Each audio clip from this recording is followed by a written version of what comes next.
Hello viewers and welcome to my channel Mita's diary. আজকে এসেছি dinner করতে, অ্যাকচুয়ালি এসেছি কল্যাণী রোডের উপরে বেঙ্গল ধাবা। এটা আচ্ছা, এবার লোকেশনটা বলে রাখি। লোকেশনটা হচ্ছে কাঁচরাপাড়া স্টেশন, তার থেকে মোটামুটি 10 মিনিট মতন লাগবে। কল্যাণী রোডের একদম ওপরে। এখানে অনেকগুলো রেস্টুরেন্ট দেখলাম, তার মধ্যে আমাদের এটা ভালো লাগলো, সে কারণেই চলে আসলাম। কল্যাণী রোডের একদমই ওপরে এই বেঙ্গল ধাবা আমাদের বেশ ভালো লাগলো, যে কারণে ঢুকলাম। তো এবারে খাবার কোয়ালিটি কেমন থাকে সেটা শেয়ার করব। তার আগে কিন্তু আমি মেনু কার্ডটা একটু শেয়ার করে রাখি, তাতে প্রাইসটা আপনাদের বুঝতে একটু সুবিধে হবে। প্রথমেই হচ্ছে স্যুপ, তারপরে স্টার্টার, আর ওরিয়েন্টাল হচ্ছে, এখানে প্রচুর জিনিস আছে ওরিয়েন্টালেরও। সাথে হচ্ছে তন্দুরি, তার মধ্যে সেই ভেজ নন ভেজ সব তন্দুর আছে।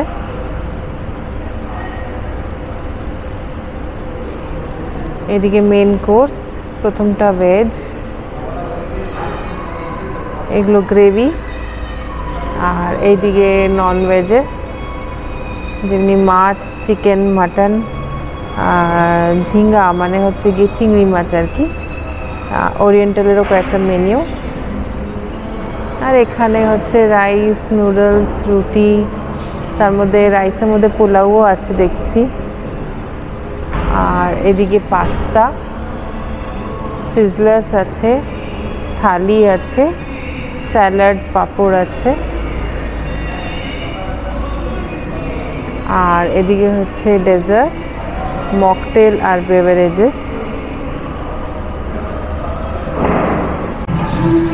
একটা ড্রামস অফ হেভেন,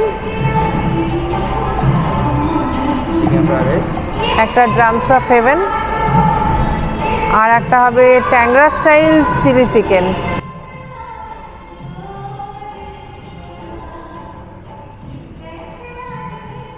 এই গানটা কি একটু কমানো যাবে দাদা? এবারে অ্যাম্বিয়েন্সটা একটু শেয়ার করি।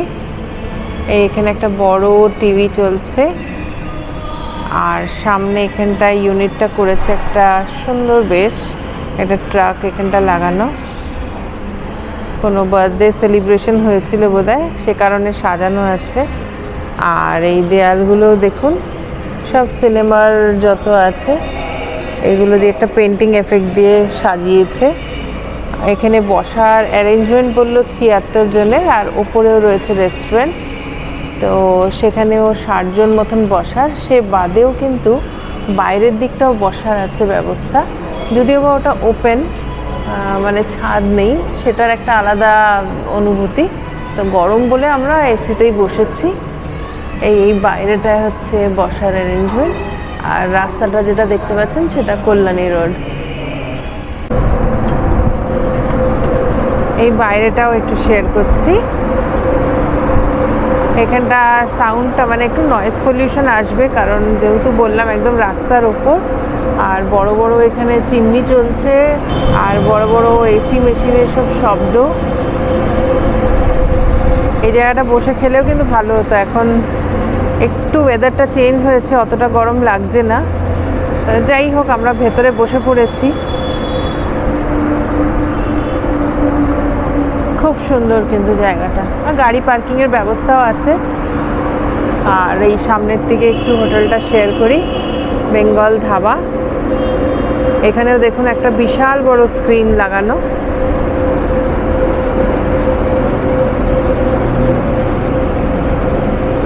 আর এটা হচ্ছে সেলফি জোন।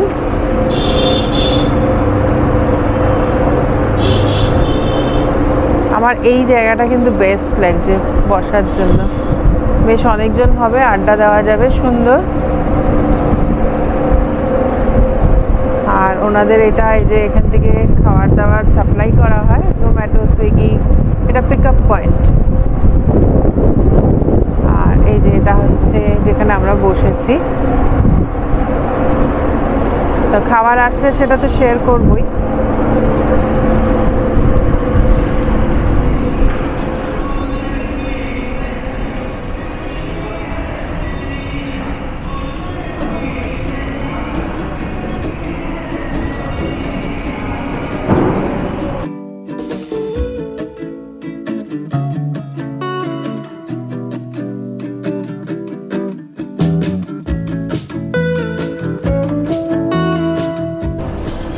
এই এসে গেছে সবার প্রথম ড্রামস অফ হেভেন চিকেনের। তো সসে টস করা আছে, এটা খেয়ে জানাচ্ছি কেমন। আচ্ছা, এই যে হচ্ছে এটা পিসটা ললিপপের, তো খেয়ে দেখি।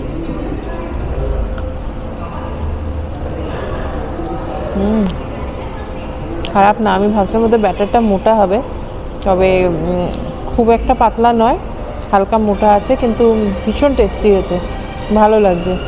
আর মিষ্টি যে ব্যাপারটা একদম প্রপার হয়েছে, ওপরে তিল ছিটিয়েছে, সেটার একটা ফ্লেভার আসছে, আর সাথে তো শেজওয়ান সসের একটা স্মেল থাকেই, সেটাও ভালো লাগছে। আচ্ছা, ড্রামস অফ হেভেনটা তো খুব ভালো খেলাম, তো এবারে ফ্রাইড রাইস আর শেজওয়ান চিকেনটা খেয়ে দেখি কেমন। এইটা হচ্ছে অ্যামাউন্ট, তবে ওপরে কিন্তু অনেকটা চিকেন আর ডিম দেওয়া আছে। তা নিয়ে আগে সার্ভ করে খেয়ে দেখি।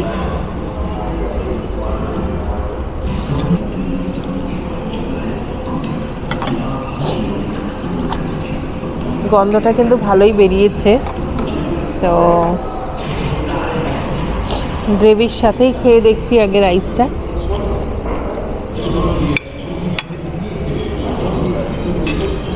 এটা সোসও বলবো, মানে গ্রেভিটা আমার খুব একটা ভালো লাগছে না, তবে মনে হয় রাইসটা ভালো, কারণ খেয়ে দেখতে হবে আলাদা করে।